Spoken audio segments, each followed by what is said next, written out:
My son died a week ago. I just found out someone has been sleeping with the corpse. The last words I ever heard from him were, "See you later, Mom." I never thought anything could ever be worse than the day I lost my boy William. But I was so utterly wrong. Will had a friend who lived down the street and they were as thick as thieves. Bikes, baseball, video games. Those boys were inseparable. That horrendous evening, the two had gone out to play near the old abandoned barn with a makeshift swing that the kids were fascinated with. It was an attraction for many of the kids in the neighborhood. Little did anyone think it would be lethal, but the rope snapped. Will fell awkwardly, hit his head, and didn't get back up. Even a week later, I couldn't process what happened. Every day it still felt like a nightmare I desperately wanted to wake up from, but I couldn't.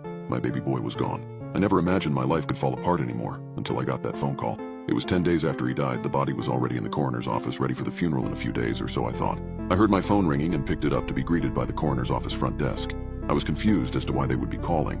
Maybe offering counseling or support, but the funeral was still a few days away, so I wasn't expecting a call. That's when they broke the horrifying news. The body was gone. The ground seemed to drop beneath me as they explained.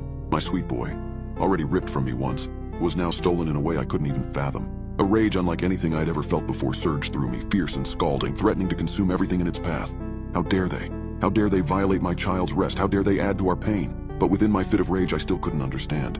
They had cameras all over the place, which they claimed conveniently lost connection when the body was stolen. Something wasn't adding up, and their story made no sense. After doing some of my own research on the office, I saw that I wasn't alone in this. If only I'd looked it up before. But there were multiple cases of bodies from this same coroner's office being stolen. I couldn't allow the person responsible to escape unpunished. I wanted him to suffer more than just go to jail. I wanted to make him suffer personally. So I contacted an old friend, a private investigator named Sam, who looked like he'd seen his share of the world's darkest corners. Over the next few days, he started his work, following the coroner around without being spotted. However, from the first moment Sam started tailing the coroner, it was clear that something was amiss.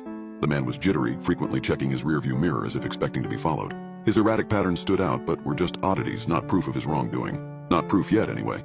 That was until the next week. Sam observed him heading in a different direction. It was late in the evening, and he was driving towards the outskirts of town. He took numerous turns, looping back several times as if trying to lose anyone who might be following him. This sparked Sam's interest.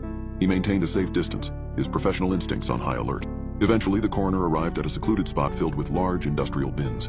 Sam watched from afar as he unlocked a private container, placed something inside, and quickly left. That evening, Sam called me, his voice laced with the grim promise of a breakthrough. We investigated the bins later that night, but what we found was far worse than anything we had prepared ourselves for. There was nothing. As messed up as it was, I really wish there was something there. Something to prove that he did something with the body.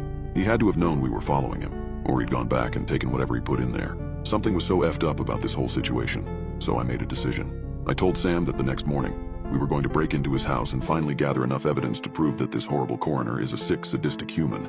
And if we couldn't find anything, we'd take his punishment into our own hands. If only I'd known what we were going to find next.